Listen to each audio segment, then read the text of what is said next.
I've watched everything from the early advent of DRGs in '82 all the way through to today, where a large part of the work that we do in the HIM world, especially middle revenue cycle, is done in this gig economy, but we just never called it that.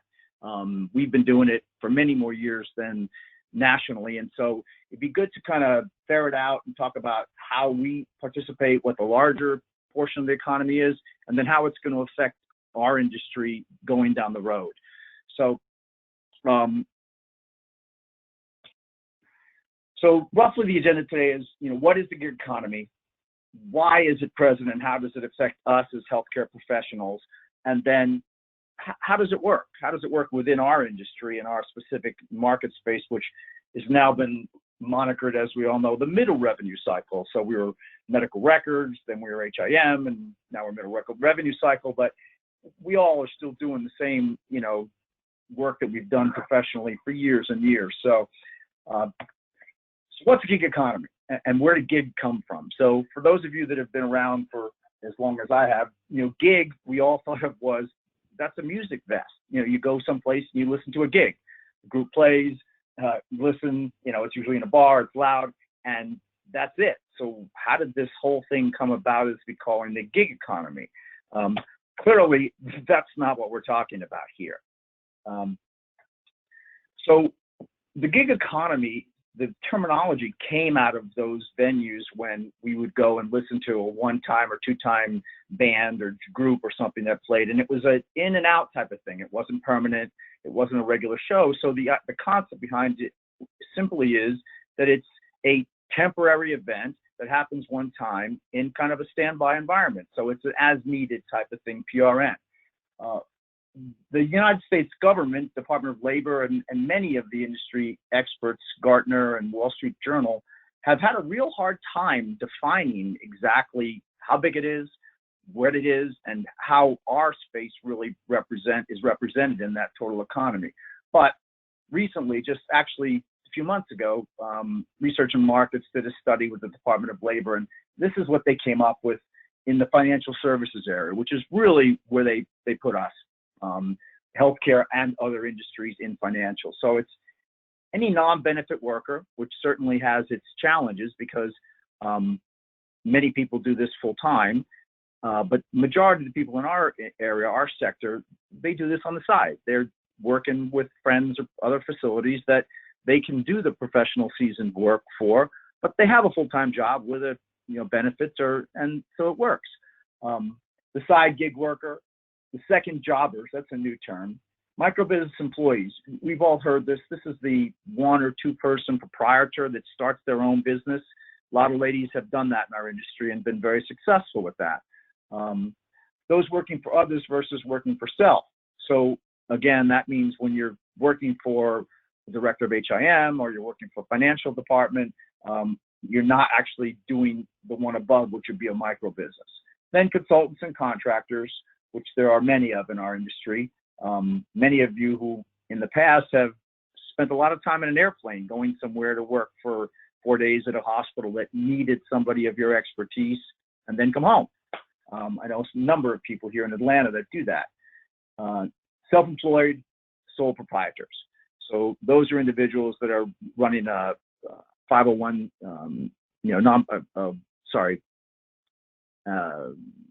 I can't think of the term right now, but basically your own company that floats right through to yourself, your own individual tax rate. You're not a corporation. So again, you can see there's a lot of different names for what this economy is supposed to be. Here's some interesting information also that I came across just recently. I also wanted to talk about. We're not the only country that is dealing with digital documentation, which is key to what we do as an industry. This slide is actually, as of yesterday, shows the adoption of the digital documentation transformation around the world, where different standards have come up that have been developed so that a document's a document's a document. And you can see, of course, in Japan, they have, the EU's got one, UK, India has one. So these are all standards around the globe that mimic what we do here. And of course, in the US economy, there's this IDEA Act, which I just found out about recently, which is basically an attempt to standardize document imaging. whether it's healthcare documents or whether it's personal documents, there's an attempt to say we're all going to use a similar technology. And that's actually being pushed through the federal government as we speak, so that each individual state has to come back and say, if you're a federal government agency or a state government agency, you have to have a standard, which I think can only help our industry. We all know we've been struggling with this for years about what is the standard. You know, we think in our industry, in our side, this is happening right here in the United States, but you know, the penalties for HIPAA violations are pretty substantial for our providers.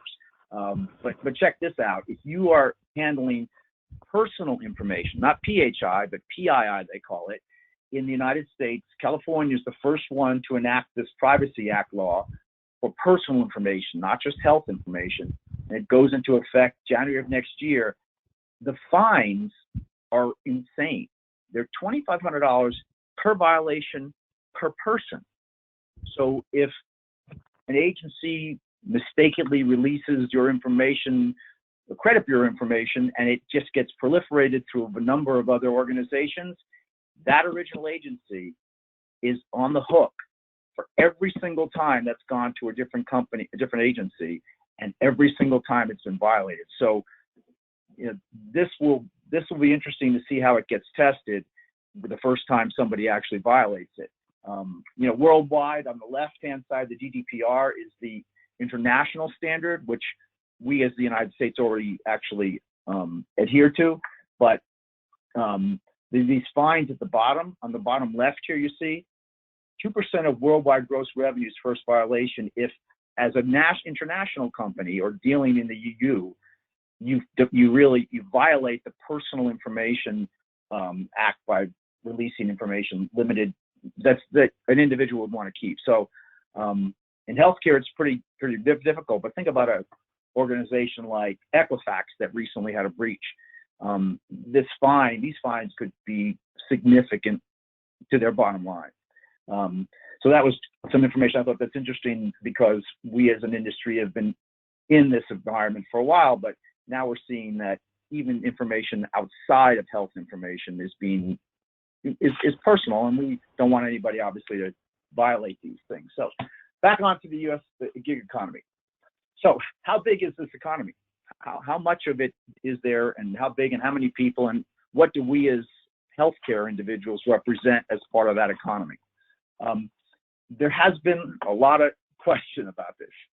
In June of 17, you can see here, the gig economy outpaces full-time jobs. So there was an article published out of Vanderbilt Vanderbilt Industries in the same area that basically said since 2010, 95% of all jobs went to the gig economy. So people were not taking full-time jobs.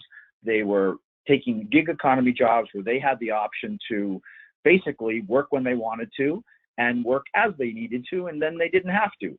The problem, of course, that came up was that these individuals that only were in the gig economy had no health care benefits. But, you know, recent administration, prior administration laws changed that in some ways, because even if you weren't part of a company, you were able to get benefits under Obamacare. So that changed this significantly, where there was very little downside to somebody saying, I'm not going to work full time anymore for XYZ hospital. I'm going to go out and do my own thing, and I can get benefits through the exchange pretty reasonable. So that really helped.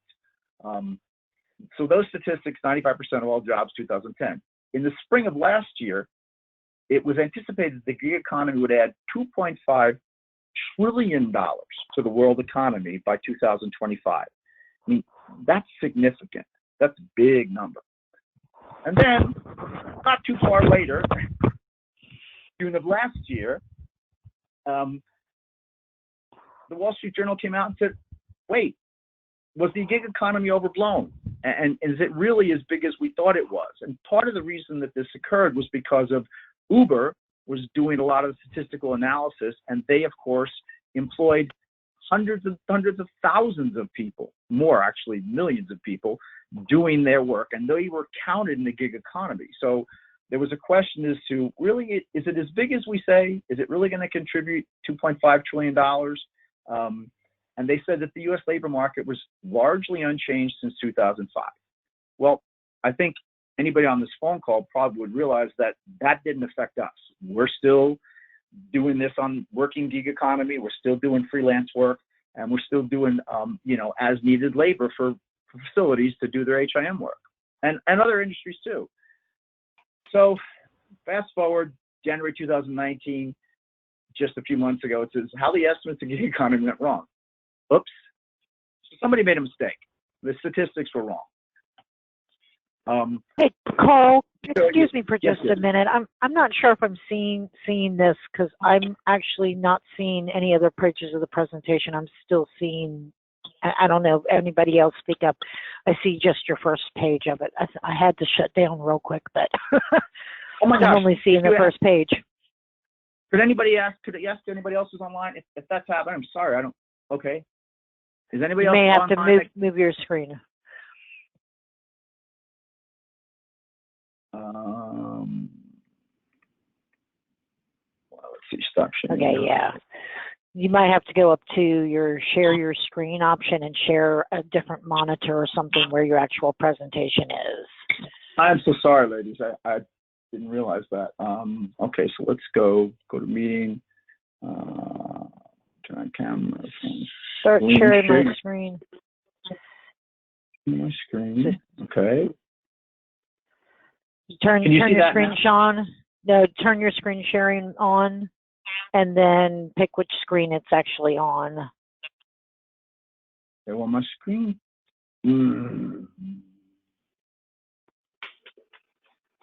Okay, so. Karl Friendman is the presenter.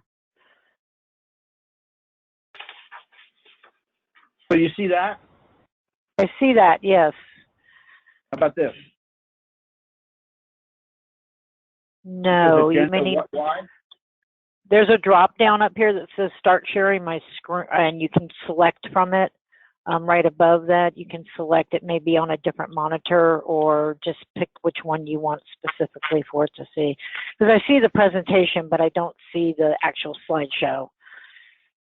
I'm seeing your PowerPoint. Okay. I'm sorry to interrupt everybody, but I want to make sure we all can see it. I'm glad you did. Because share my screen. Hang on. I'm not sure why that is happening here.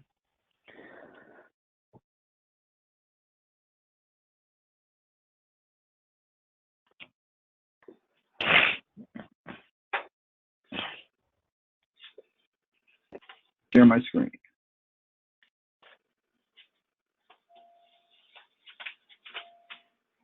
Okay, tell me if you could see this. All right, I see all of the information there. Ah, there we go. There's another page. Okay. Sorry, ladies. I'll run through these one more time because I've been talking and obviously I didn't realize anybody couldn't, but I'll do it quickly. So what I want to show today is obviously what it is, why the gig economy makes some difference to us, and then kind of how it works a little bit in our industry. What this slide obviously says is we're not talking about a gig where we go listen to music, but that's where the term came from, a temporary event that happens only here and there, that as needed basis. So who is in the gig economy? How does the U.S. Department of Labor and Finance, how do they define who's in this? So we're in the financial services market space, which is how they define what we do. And it's basically these 7 different types of jobs. So non-benefit workers are in there, the side gig worker, second jobbers, which I think is really where most of our HIM professionals fall. Micro-business employees, those are people that basically have started their own small business on their own just locally. Those working for others versus working for self, so that they define that as different than micro-business employees. And consultants and contractors, which many of our HIM professionals have done over the years, traveling to different hospitals around the country to provide seasoned experience when departments have had revenue cycle issues. And of course, self-employed sole proprietors. Many people in our industry have opened up shop and said, I'm going to have me and a couple of lady friends of mine, we're going to offer HIM services or consulting or audits That's actually probably the larger portion of our industry. You guys are seeing this, right, Gene? Jerry? Okay, so the other thing I wanted to go through quickly was that this information is just as of recently, as of yesterday, that internationally, digital signature and digital documentation is being standardized. We've been doing that obviously in this country for a long time with multiple tools of standards, but because the international organizations are trying to do the same thing, this is across all patient personal information, not just patient health information, where they're trying to come up with a standard to say, this is what your plan is to do to digitize information in your country. Of course, the leading countries, UK, the Euro, Japan, India, and the US has this recently enacted program that started just actually about 3 months ago. And I was talking a little bit about that program because California has the Privacy Act, and this is a personal information, not just personal health information, that basically says in January of 2020, if you as a company are going to do business in California, not just be located there, but you do business in the state, which you kind of have to if you're a U.S. company, then you have to safeguard my personal information, be credit card, address, not my health information, obviously, because that's covered by HIPAA and PHI, but the violations are huge. So, you know, when Equifax, as I was saying earlier, had their breach last year or the year before, if they had been under this act, that $2,500 you see at the bottom here basically says every time that information got used after Equifax lost it, Equifax would have been fined $2,500 per violation per person. So I think they're even more, let's just say the fines could be much greater than HIPAA's violating us for, you know, willful breaches that we maybe could have avoided. So I think this helps our industry actually, because it says, you know, the rest of the society is adopting, we don't want our information out there unless we say it's okay. And I think that'll also certainly help what's going on in our industry, where privacy documentation becomes more of a standard than it is an exception. Okay, so I think the slide that Jerry was probably jumped in on and said that nobody could see was this one, which is how big is this economy? So what's gone on in this industry is that, in the gig industry, is because it wasn't really tracked specifically by job title or job class by the Department of Labor, there's been a lot of speculation about how big it is and how big it isn't. And initially, back in June of 17, basically they were saying the gig economy, which they were talking about at 32 million people in the United States back in 2017, was exceeded any full-time job employment at all. In fact, in fall of that year, a report came out that basically said, it came out from Hopkins, I said Vanderbilt, but it came out from Hopkins actually, that said 95% of all jobs in the last 7 years back then were gig jobs. People were not taking full-time jobs, increasingly, let's just say the percentage. And then in the spring, there was some indication, which this is still true, that the gig economy worldwide, because of the internet and people's access and the millennials who many people would rather work on their own schedule, will grow to $2.5 trillion. Add to the economy, $2.5 trillion to the world economy in the next 5 years. Then, of course, somebody went back and started looking at statistics and doing some real analysis. The Department of Labor and the Wall Street Journal said, wait a minute, was it overblown? Was it really because things like Uber and Indeed and Upwork, who are keeping track of these statistics now, and Uber, of course, grew substantially in the last few years, were they skewing the results? So they said, no, don't worry about it, guys. The gig economy isn't growing as fast as we think it is. So full-time jobs are still safe and unemployment's still going to stay low and everybody's happy. But as anybody in our industry knows, we haven't been affected by this. There's still a need for, freelancers and part-time HIM professionals to work in all kinds of places, especially people with seasoned backgrounds. Then in January of this year, there was a Wall Street Journal report that came out that said, oops, we were wrong. We estimated things incorrectly. So, and what that means was, here's a slide from 2017 that said it was 15% of the total economy, 8.4% was in the contractor area, which is where we are, but that was wrong. So this is what's right. So what it's saying is that the unemployment rate since 1995 has pretty much remained somewhere between 4.8 and 5%, 5.1%. But the red line that you see here that's pointed out with these green arrows, this is the share of workforce doing alternative work, which is what they're calling the gig economy, with all the things, whether you're part-time, whether you're a proprietor, whether you're freelance, whether you're a contractor, they've lumped it all into something that they've called alternative work. So the blue is the unemployment rate, and the red line up here, up to this point, represents what the alternative rate, which is where we are. And what that means is that by the numbers there today, more accurately, this was March of this year, there's 306 million jobs in the United States being worked in this alternative economy. So it's huge, which means that with the unemployment rate going down or staying low, people in this economy are being able to have more say-so in how much they want, what they need, and the jobs they want to take, because there's less and less of them, because many people are still fully employed. That's good for us. That's good for what we do. This is some statistics from 2018 that show a little bit about some of the numbers in the contractor freelance marketplace done by Upwork, which is involved with seasoned like professionals, people that do development, people that have MBAs, people that are in our industry. And it talks a little about some of the things, the statistics of these types of people.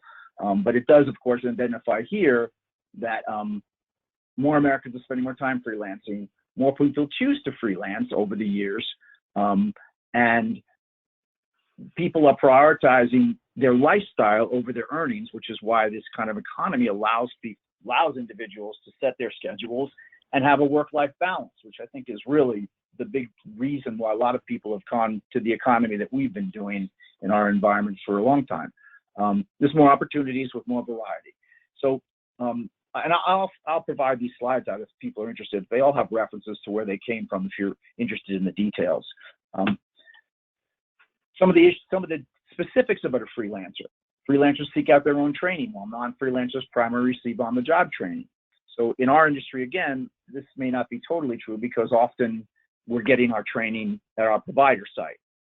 But if you're an individual freelancer and you're doing this all on your own, then you're doing your own CEs with the HIMA, and you're getting some of your own education by going to national meetings and webinars like this. But many, many people, of course, are getting online training in the industry. And as people move more and more into the freelance market, I believe that companies that employ you part-time, they're going to offer training. I know many that actually offer online training as we speak today, because it's a benefit and it attracts those freelancers to them versus companies that don't. So how big is the contractor gig in what we do? How many billions, where are we, wherever? It's kind of been here or there everywhere. So these are the actual numbers today for what we do. This is the contractor work here in the United States for the industries that we would be involved in. So seasoned professionals doing contract work. 36%, 77 million people. It's a $700 billion industry, and it will contribute 1.5 trillion internationally, obviously, since by 2025 added. Some statistics also, you can see how it's grown over 2015. 2018's numbers were a little low, as you saw in the slides before, but it's only growing. So it means people in our industry, it's growing versus declining, which some of the studies that came out probably in the last few months, you may have heard that the gig economy or the freelance economy is waning because Uber isn't hiring as many, and Lyft and Upwork and all these guys that do freelance marketplace, their revenues are declining. Okay, back to what we do. So why did we decide as an organization to work on the middle cycle revenue first with what we do? One of the biggest reasons, of course, is that as unemployment rates have declined, the need for seasoned talent increases dramatically. And that just makes sense. There's just less individuals that are unemployed.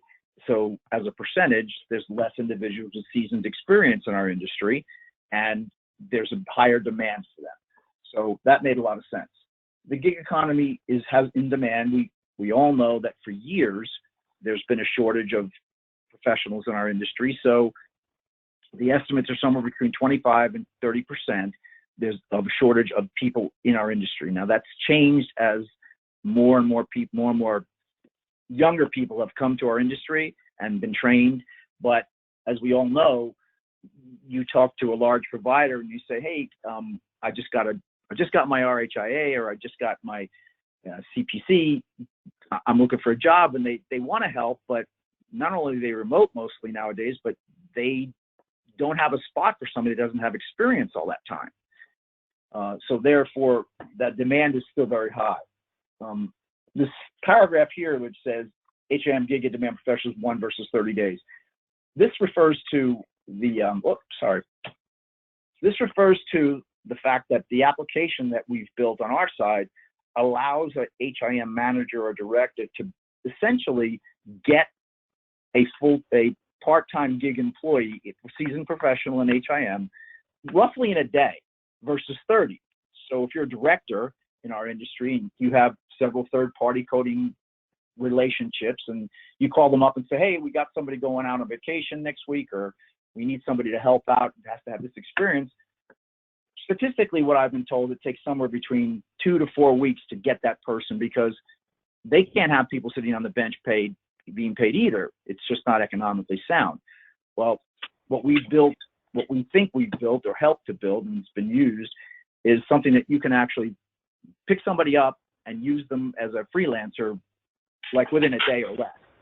And then, of course, the HIM growth, as Department of Labor and HIMA, in our industry specifically, they've indicated that there'll be double-digit growth through now in 2025, or double the normal need just in healthcare.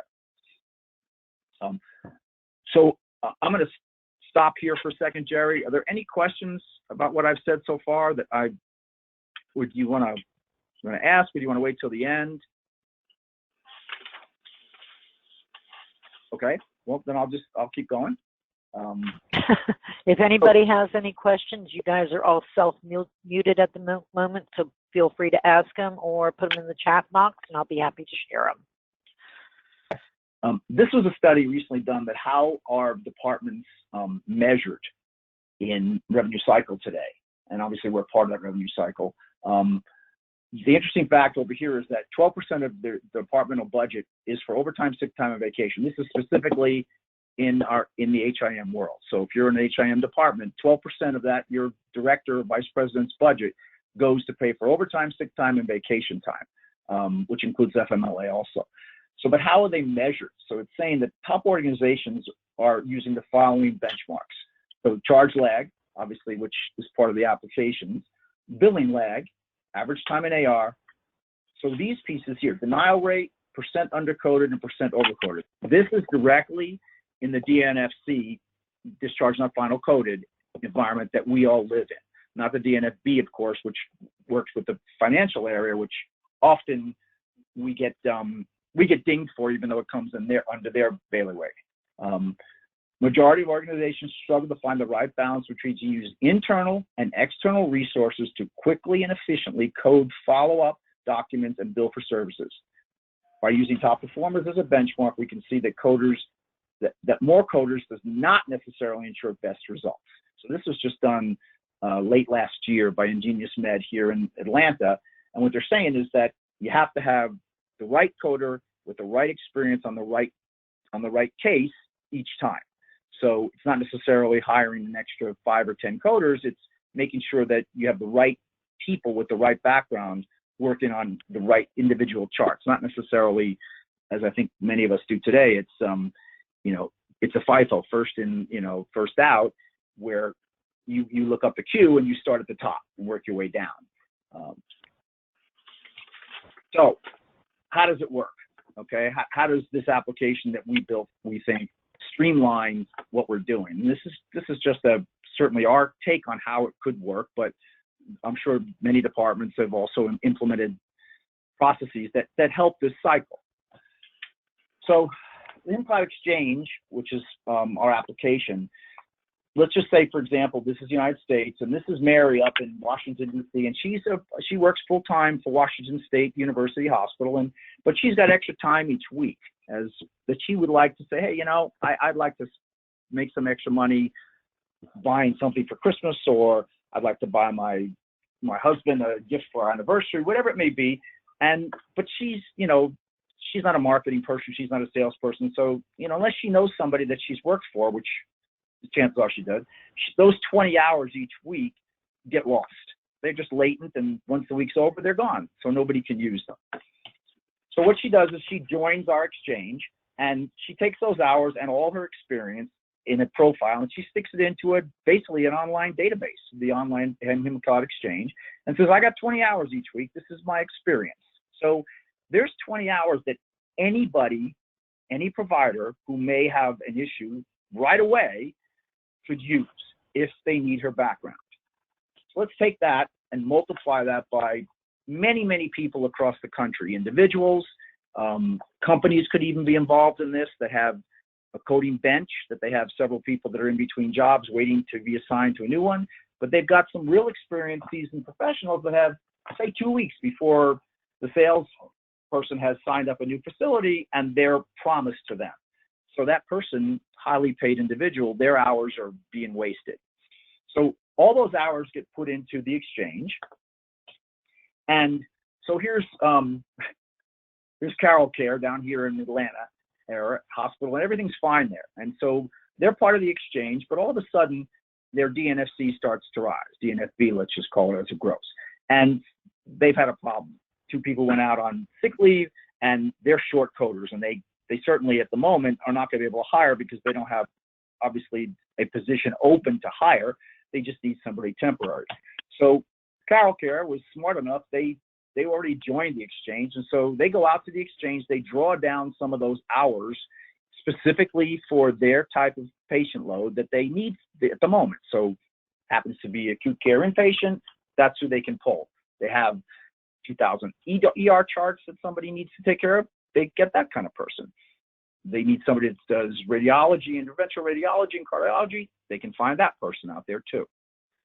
As well as the physician's world too, for the AAPC type of chart work, that we have those people in the database too. But right now we're just talking about acute care facilities. So they pull them down as needed, and they use them, and their DNFC goes back to where it's supposed to be, and that's it. There's no obligation, there's no long-term contract. They just simply use them as a spot market, and that's it. So the next time something happens, everybody's happy. That's basically the concept of how the application works and how we think we could help the industry with using the gig economy. But basically, we're organizing what's already been in place for years and years in our industry. They use it in our industry. They use it as well in the accounting offices. They use it for nurses. Physicians have a PRN network that they can use too nowadays. So it's not a new idea in our industry. What it is we've taken it and said, what if we just simply help people manage this? We just manage it through using electronics, and then none of those latent hours that were available get lost. So questions at this point. I'm going to show you a little bit about how the how it works, in the application. But before I do that, I wanted to ask anybody at all, you can unmute and ask any questions you might have about what I've said so far. Does anybody have any questions? I know I do. Okay. Let me lead the way here. So this service that you're providing it's available nationwide right now. This is actually being promoted. How many people do you have currently involved in it, and how many facilities do you have involved in it, or is the other side of that, the people who are looking for work, is that facility-based or is that still individual-based that are out there looking for it? So the people that are looking for work, they're all independent individuals, and we have actually 2 companies that are also, when they have bandwidth, they have some people sitting on the bench, they'll use those. But all the coding companies nowadays are pretty much, they're full. I mean, they've managed to deal with their individuals. So we have about, right this moment, is about 174 individual people that you could make use of at any time. And they offer anywhere between, I think the low end is about 8 hours a week, which really only works for a bunch of ED charts. And there are many people that offer 15, 20, 25 hours a week that they have extra. Their average seasoned years experience in our industry doing HIM, not just in healthcare, but doing HIM work, is 14.7 years. So we've managed, of course, to garnish a lot of people that we knew over the industry for a long time. And Brenda Bell, who was at 30 years at Emory, works with me too. So she knows a lot of ladies and people that have been doing this. So we have a lot of seasoned experienced people, in the database that our clients use when they need to. The summers aren't quite as busy, obviously, as the rest of the year, but around the holidays and stuff, we pretty much take care of a lot of the vacation time and the overtime. And what it also avoids is the seniority issue. So, you're not a senior HIM professional, so you have to work this holiday, because we can provide these people at less money than you would pay a third-party coding company, because the dollars are determined by the individual. We do not set that. That is set by the hospital. They say, we're willing to pay $22 a chart for an inpatient chart. We get 500 charts. We need them done by the end of next week. Who wants it? And then somebody comes in, an experienced person, and they say, we'll do it, but we'll do it for $21, or we'll do it next week. So that's the beauty of it. It's basically a self-leveling concept. Any other questions?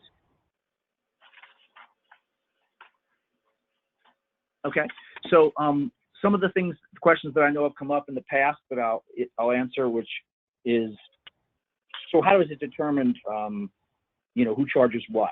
And I think I want to make that really clear. The hospital decides when they build a job how much they're willing to pay for the job, by the hour or by the chart, or that's it, by the hour or by the chart. So they determine that, they build it, and then the individual supply, the coders, they will see that. If they qualify for the job, they will get a text message saying, hey, there's a job out there that you match the criteria for. Do you want it?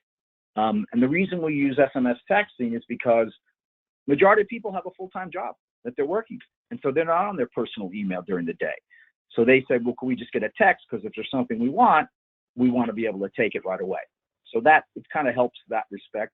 And if they want to negotiate the price or the time, they can. There's a methodology built into the system to allow them to do that.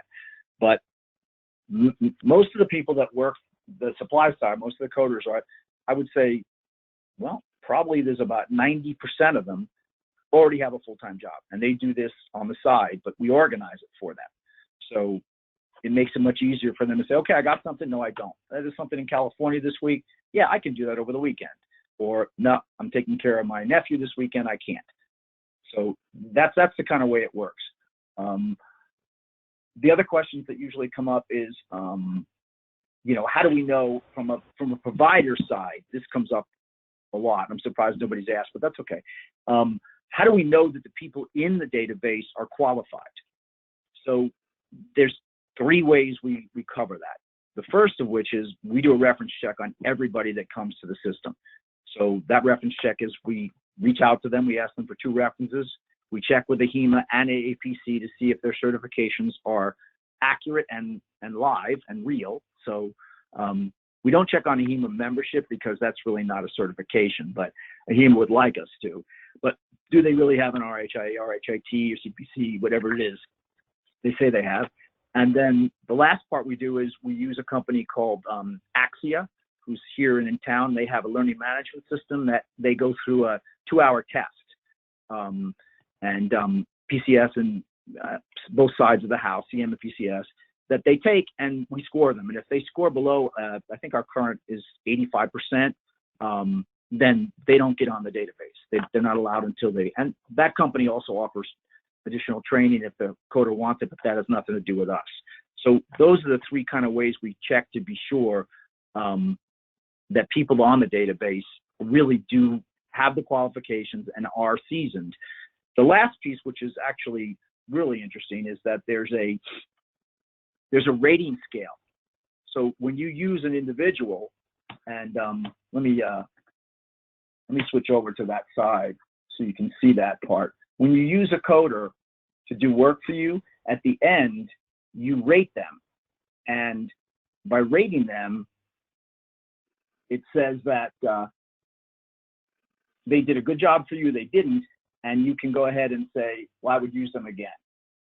So this is the HIMcloud dashboard. I already signed in, but this would be the dashboard that a individual coding manager or a director, depending on what level they are at, in inpatient or outpatient or however it's broken out, would use. So if you look here, take me out, it was off too long. Okay, if you look here, you see this is Barbara Shaw, was the VP of coding of HIM up at Hackensack Hospital years and years ago in New Jersey. But so this is her dashboard, and it says here that she's rated, up to this point, she's rated 10 coders. 7 of them she rated excellent, 3 of them she rated good. And if she wants to see who they rated and what jobs they were, she could look right here. And it tells her what job they did. She could go back and look at the jobs that person did, where they were, and how they did on those jobs. But when they're done with their work, we ask each individual director or manager to rate the coder. You don't have to, but by doing that, you help everybody else out by saying, well, this person was great, or hey, this person wasn't so good. So what happens with that, and this is really probably more powerful than, obviously checking their certifications is important, but knowing how good a job they recently did is probably very important to individuals that are hiring you after that. So if we look at, here's a job, inpatient PRN person. So let's take a look at this. This job's already been built. So here's Betsy Ross, okay? And I can see a profile of basic summary of her information and experience, but I see that she's got 4 stars. 5 stars, sorry, can't count today. So I know that she's been rated a number of times by other people and rated well. Same thing with, well, here's Brenda Bell. Todd Freck here, he's got 4.5 stars, which means somewhere along the way somebody didn't give him 100%, which is not unusual. So you know exactly who the people are when you start actually looking to hire somebody. So when I was talking about earlier was, you can basically hire somebody here in less than a day. You can actually do it in about 15 minutes when and if you're already set up. And just to be sure, so people understand, in our industry, having been doing this kind of work for a while, implementations are, well, how long is it going to take and how much is it going to cost? And our implementations are like a week or 2 at the most. It's all web-based. There's nothing on the hospital side except for, using your browsers, and we set you up as a profile, and then you're ready to go. So it's not like we have to do all kinds of internal, stuff with IT or anything like that. It's quick and easy. So Barbara would come to her dashboard and she would say, I want to post a job. Okay. So she would pick from the type of, job. Is it an emergency department? Is it inpatient, outpatient? What type of charts do I have at the moment? What type of coding do I want? What credentials I would like to see? So here you can see all the HIMA credentials, so all the AAPC credentials, and then there's specialty credentials if you're working, obviously CIRCC is here, but all these other specialties that have been listed out there. So, but easier than that, and this is why I say it can be done relatively quickly. Barbara's been working with us for a while. She's built a bunch of jobs. So over time, she said, oh, that inpatient job, that's kind of the criteria I want. So let's do this. Let's go over here and say, oh, here's a St. Joe's inpatient PRN job. I need somebody right away. Or here's a PRN2. I pick that, and it populates all the fields that I would normally have said. So I want somebody an inpatient, okay? I want somebody with ICD, PCS, and CM. At this point, this criteria is, you know, I just want somebody with a CCS. I could add an RHIT or HIA to it. It would be an either or. So if I added 5 of them, it would come up with anybody that had those, but it didn't have to have all of them. And it's, in this case, I'm saying this is an hourly job, and I want that person to work, okay, let's say next week for the week, 4th of July week, that person, I want them to work all week, and I've got 20 hours a week for them, and I'm willing to pay $45 an hour, okay, or even less. And the other option, of course, here is you could do per charts. So we'll give them the same time frame.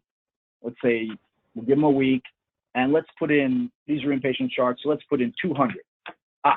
It says, wait a minute, nobody can do 200 charts in a week. Do you want to split the job? So if I would say yes, and then I would just give each person 100 with the average of 20 a day that could be done. In this case, we'll just drop it down to say there's 50 charts because we're asking to work part-time. We're willing to pay, say, $24 an hour, and that's a total amount. And this is, so I needed this PRN work, inpatient work. Obviously, it's for July for a holiday, so 2019. And basically, I've just built a job. I would just go down here and I'd say start review. However, there's a couple little things I wanted to show you. Job validation. So this is a little screen that says, okay, when you're building jobs, just keep in mind certain things in our industry. In this case, it says rate. It says fees low for this work type, increase the rate. So what it's saying is that you may not get the most seasoned professional for $24 a chart. You might have to pay some more. It lets you still do it, but it's just alerting you that you might want to. So if we jump into, say, 26, that goes away.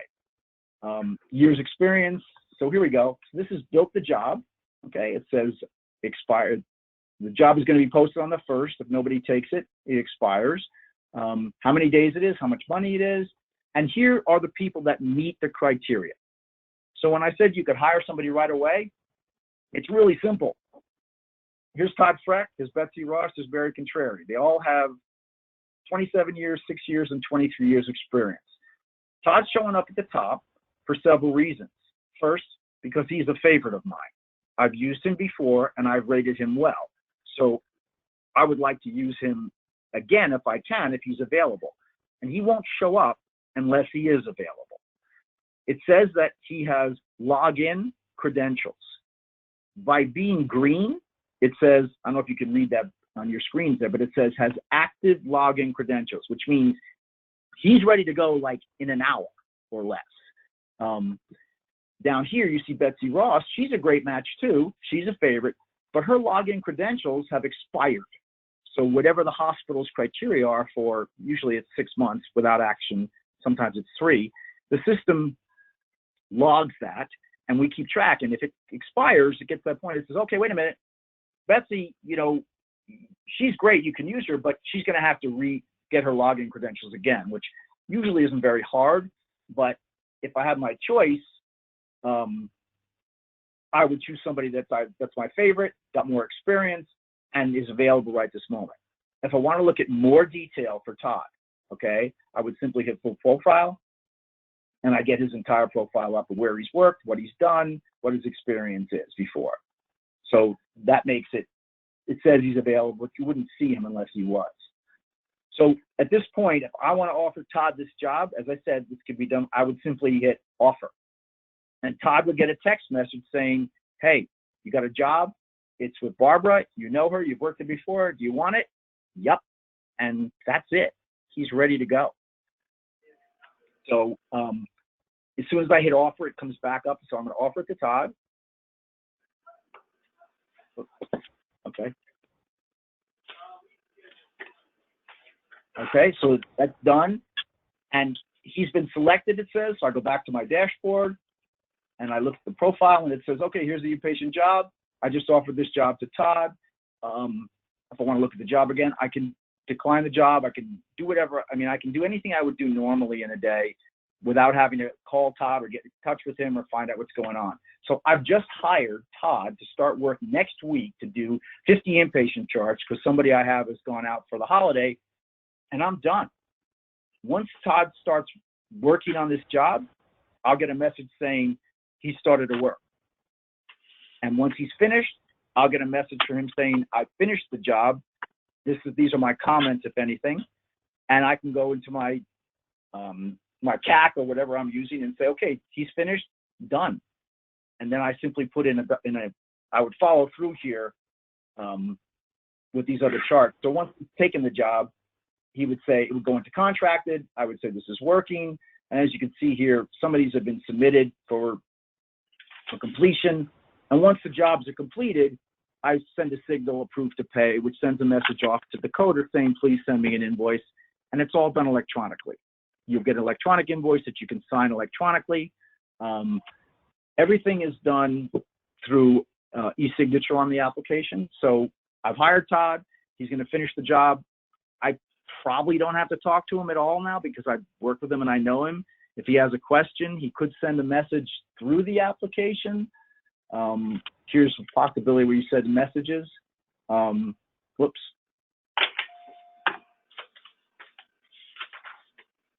So I can send a message off to somebody within the application. So here we go. So here's Todd. I want to send a message to him. It brings me up a screen. It says, don't send any PHI, please. And I can say, if I'm Todd, have you started this job yet? Todd, could you speed it up? This goes directly to their to their external email. So it basically takes this out of the loop. And all this can be done without actually dealing directly with the individual.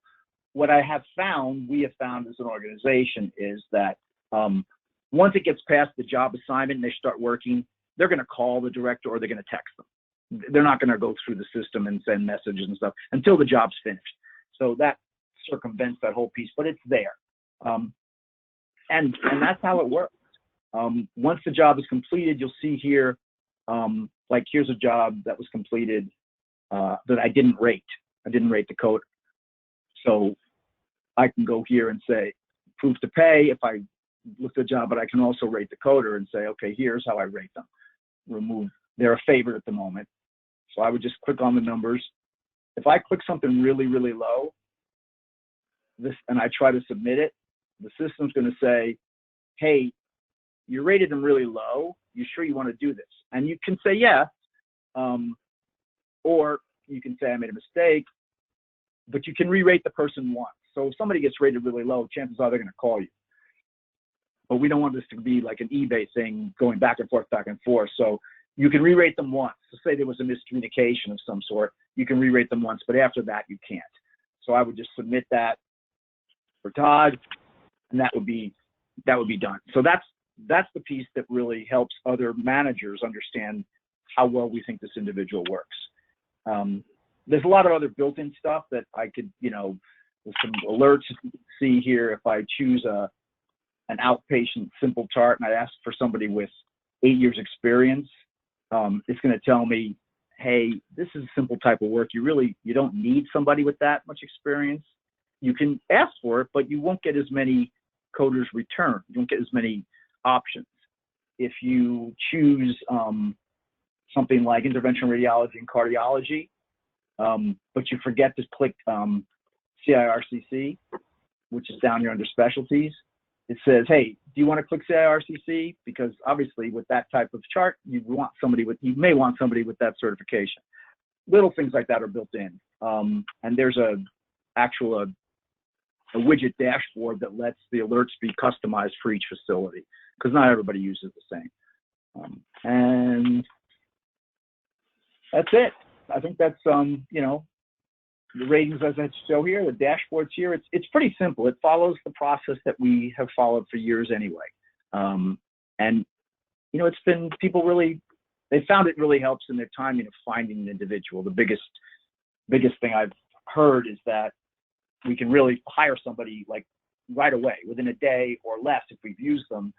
versus the 3 weeks it takes to get somebody, or 2 weeks it takes, or even 4 weeks to get it from my third-party provider. And the average hourly cost for people in this industry, in our, what we have seen in our work, is that it's somewhere between $38 and $42 or $43 an hour.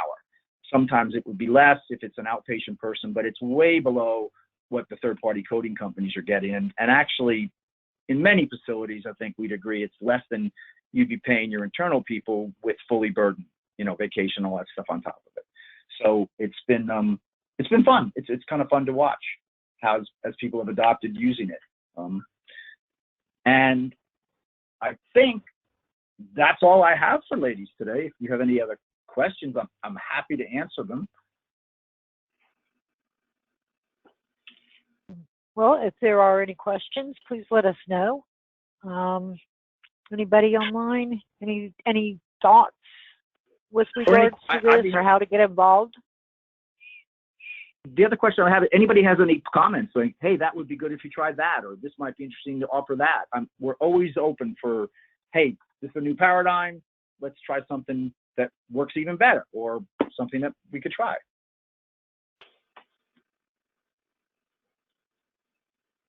Well, I don't see any questions popping up, and certainly the only thing that I can think of is from a whether it's an organization side or from the individual side, excuse me, where would somebody need to go if they were interested in getting involved in this? Well, they can email me directly, or they can go to our website. Go to the website. What they'll find is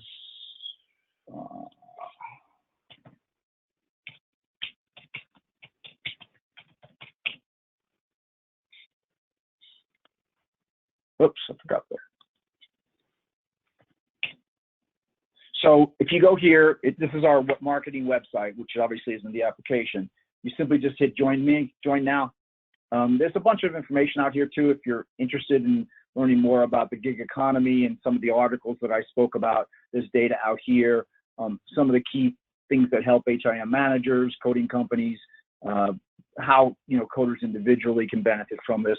But if you want to join or actually get a message to us through the system, just simply say join now, and it will take you into the application right here, and you just sign up. And signing up is really easy for anybody. We're asking basically 6 pieces of data. That's it. You'll ask, it's your first name, last name, your email address, create a password, your zip code so we know roughly where you are in the country, and what chart types are you interested in, that you have experience for. If you're an auditor or you just want to do auditing for us, then you just click on here. Any of these other, you click on any or all of them, and then, it will send you a message. You'll get an email message just to be sure it's you with this activation code, and then you can go in and fill out the rest of your profile. Which you saw, basically just collect all the data that you saw on that summary profile when I brought up Todd Freck. And then that's all you do. Or, again, you'd be happy, you could just give me a call. This is directly to me, or shoot an email to me at karl@himcloud.com. And, we're happy to help. I mean, if you have a question about, what sort of individuals we have, or how much experience, or do we have anybody that does, CIRCC or special interventional radiology, or some of the physician specialties, if you're needing that, I'm happy to answer or directly or talk to you, whatever you need. Just, and if I can't answer a coding question, which I cannot probably, Brenda Bell will be happy to answer those, because she's been doing this on your side for much, much longer. But if there's no other questions, Jerry, I want to say thank you. And I'm sure this won't be the last time we'll talk, even though you're leaving us as, depart. Per se. For the moment, that's all. Absolutely. Is Annette still with you guys? Annette is absolutely still a member, so absolutely. Yeah, I haven't seen her in a while. I thought maybe she said, hey, I'm done. I'm not going to work anymore. But, yeah. All right. Well, thank you so much for the presentation today, Karl. If you would, I'm more than happy to send out a PDF version of this when the survey and CEU link goes out. I will try to get that out just as soon as I get the presentation to do that. I can get that actually out to everybody today or tomorrow, so be looking for that. And, you know, thank you everybody for joining us, and it's been a really interesting afternoon. And Jerry, when you send the message out, again, I know sometimes people want to, you know, get on the phone and talk. Anything people have in the way of thoughts, suggestions, good or bad, that's what we like to hear. We like to hear what's, you know, what the impression is, what they think might work better, what they think is unnecessary. That really helps us improve the product a lot. Definitely. We can certainly offer feedback if there's any thoughts available. So that'd be great. All right. Thank you, ladies. Well, thank you again, Karl, and thank you all of my attendees. You guys have a great afternoon. Have a good summer, ladies. Bye. Bye-bye.